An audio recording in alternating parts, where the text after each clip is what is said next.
we just received. Do you have a copy of that by any chance, Carol? The act that was passed?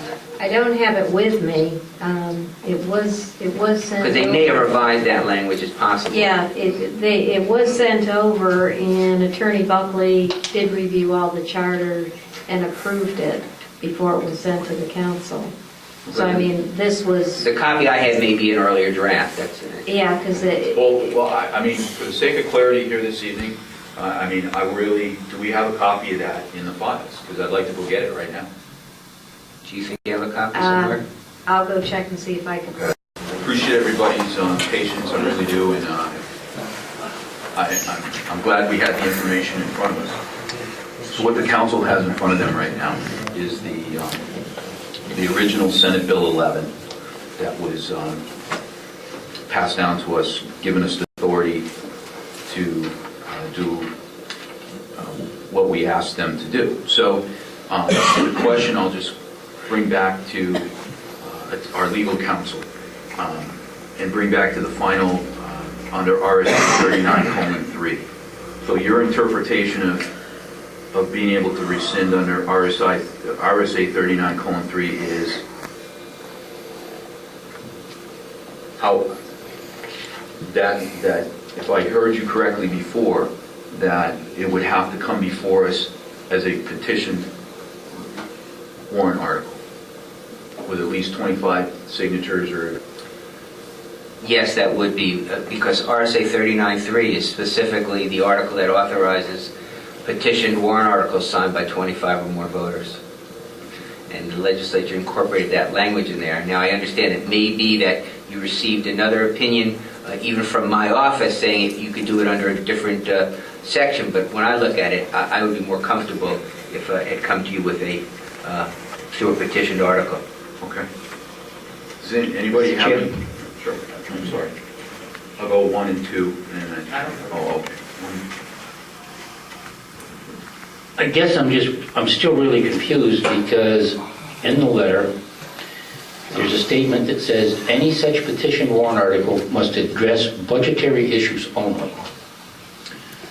And it doesn't say anything about a special legislative act or anything else. So, and I'm not an expert on RSA 39:3 or RSA 39 period, but the times that I have read it, the only thing I can find it in reference to, whether it refers to, are budgetary items. I don't know, I'm really hung up, that's all. Well, that's correct in general. As I said earlier, you're a budgetary town meeting, and strictly the voters have the right to voice their concerns about budgetary issues, the operating budget, financial matters, capital reserve funds, and they can petition on those issues. If they petition on something else, it's going to be of a non-binding effect, and that's what Steve was saying in his letter. The exception we've created out is because of this legislative act that specifically addressed your police commission and said, okay, Hooksett, you have the right to rescind the 1975 act by submission of an article in the town warrant as provided in Article 39.3. And I can't say that doesn't seem that ambiguous to me. All right. I appreciate that. And again, one of the sole reasons why you're here tonight, and this is what I'm trying to get to the bottom of, making sure that we're moving in the correct direction, doing the right thing, and more importantly, doing the correct thing for the town of Hooksett. I mean, that's what we're here for. And Councilor, to be on the safe side, to be on the better than the safe side, to be over, it would be better for us to remove this article from the town warrants and have a petition warrant article brought to us. Absolutely. Another question. If we take if there's a motion tonight that we have that article removed, does that motion have to be made for reconsideration? Does that motion can be made by any of the council?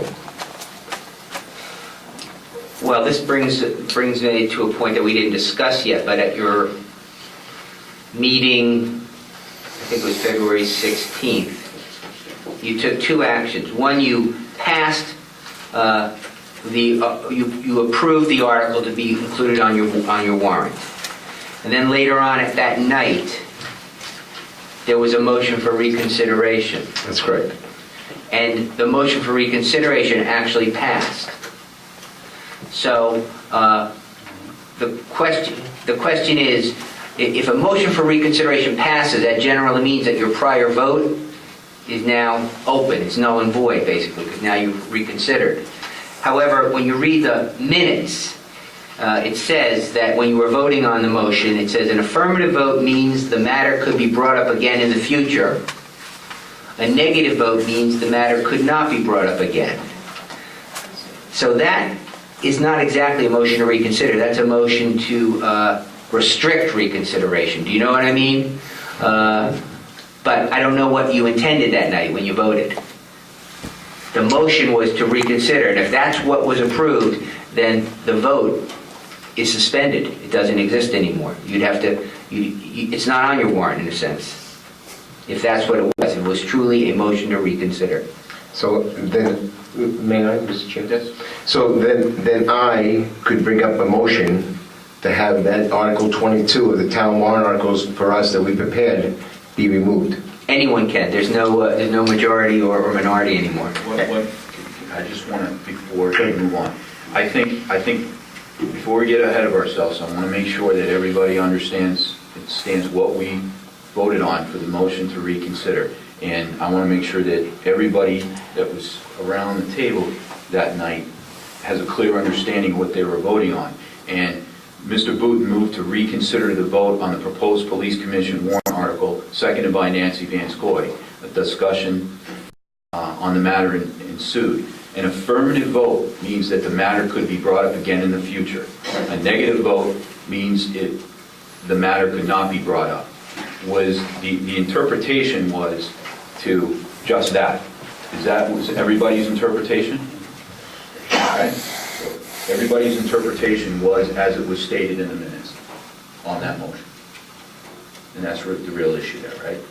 Okay. So based on that, if that's the real interpretation and everybody was on that same page, then the original warrant's not even on the warrant at this point, is what you're saying. If you voted to reconsider and that passed, no, it's not on the warrant right now. But again, that language doesn't read that way. That language is saying if we have passed this, it means we can't consider it again, and it didn't nullify your prior vote. But a motion to reconsider truly does, if it passes, nullifies the prior vote. That's how a motion to reconsider would act. And now it's back on the table for discussion. Pass, anyways. It did pass. The motion to reconsider did pass, the way it's written. So, if the question is, do you want to remove it? I don't think you have to. I think you consider it removed. If you want it on there, I would advise voting affirmatively for it. But of course, you have the problem now that I raised. I've made your life even more complicated. But my understanding of that vote was, when Mr. Booton's proposal was that if we voted no, it couldn't be brought up again. Correct. And stayed on the ballot. Correct. And if we voted yes, we could reconsider taking it off the ballot later. Absolutely. That's my understanding. That's my point. That's why I want to make sure we're very clear on what we were voting on that night. We weren't voting to remove it from the ballot, we were voting to be able to remove it at a further date or revisit it. Revisit, right. And everybody's in agreement with that. And that is how your minutes do read. And That's the intention of the vote. Exactly, and I don't mean to belabor a point, but I want to make sure, again, if you go back to my opening statement, my statement was I want to make sure everybody's clear, I want to make sure you understand, and here's our opportunity right now to make sure that we are asking the correct questions so that we are doing the best thing for Hooksett. Okay, and making the correct votes. So, Michael, I'm sorry, I cut you off. That's okay, Mr. Chair, thank you. So then, I would like to make a motion then to have Article 22, regards to the Hooksett Police Commission being rescinded, removed from the town warrant articles until a time when a petition warrant article will be brought forth. Can I get a second? I'll second that. Second by Councilor Longfellow. Any discussion? Mr. Chair, may I speak to that? Absolutely. The reason why I'm saying this is that according to town council, in order to be better on the safe side, further on the safe side, is to have this removed by us and have a petition article brought to us. I'd rather err in the side of safety than have to go through any other process or other points of views to have it done right the first time now, when we have a chance to have it removed. Thank you. Anyone else? Council? There isn't any time right now to get the petition warrant, correct? No, there's not. So this issue would be, we always have this opportunity, and the people always have the opportunity. It just has to come through as a petition warrant article. Unfortunately, it wouldn't happen until next year, because we're, right, the timelines. Thanks, Dwight. Follow-up question? Sure. Can this petition to warrant article go on the ballot? Is this one that the voters brought to us? It's not a petition. It was just proposed by two people. What you would need is to have 25 registered voters have signed that and provided to the council to put it on the agenda, to put it on the warrant. And the warrant's to be posted the 18th.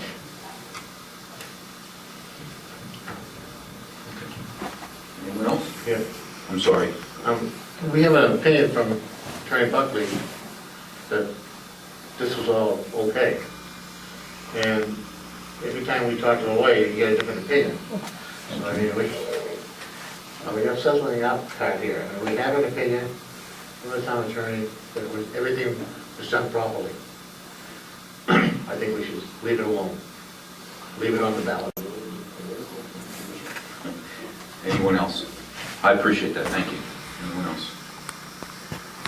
Well, no one, I'll just make my own personal statement on this is, as I said before, I want to make sure what I'm doing in the very correct way that I can, based on legal counsel and based on information that's in front of me. I feel personally very uncomfortable making votes if I've got conflicting opinions here.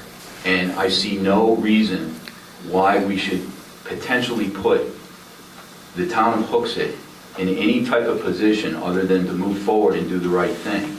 And that's why it's incumbent upon us to really look deep here and say, okay, based on what we've heard here tonight, really what's the best thing for Hooksett at this point? And I've always said that for me personally, I think the voters should get a chance to vote at everything. However, for this particular thing, until I'm comfortable that I could put it somewhere for somebody to vote on and feel very confident that we're doing the right thing, and as of right now, I'm not there yet, and that's my opinion. And I'm going to vote to not put it on the warrant.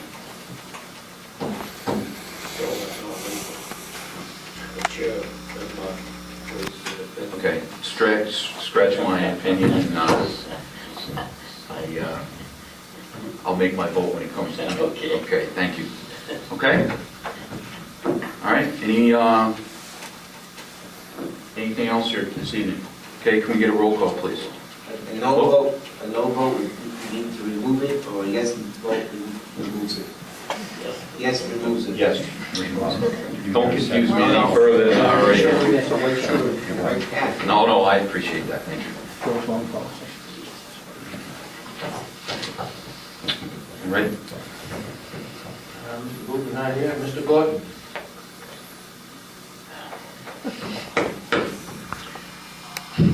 Yes. Mr. Limbo, no. Mr. Levesque? No. Mr. Longfellow? Yes. Mr. Paradise? Yes. Mr. Piscatolo? Yes. Chairman DeHaro? Yes. I appreciate that. Before we adjourn here, is there any final questions? Because I know our council probably wants to go home and have coffee and dinner. Is there any questions that you might have, follow-up questions regarding anything in the letter? Is anything that was presented to you this evening?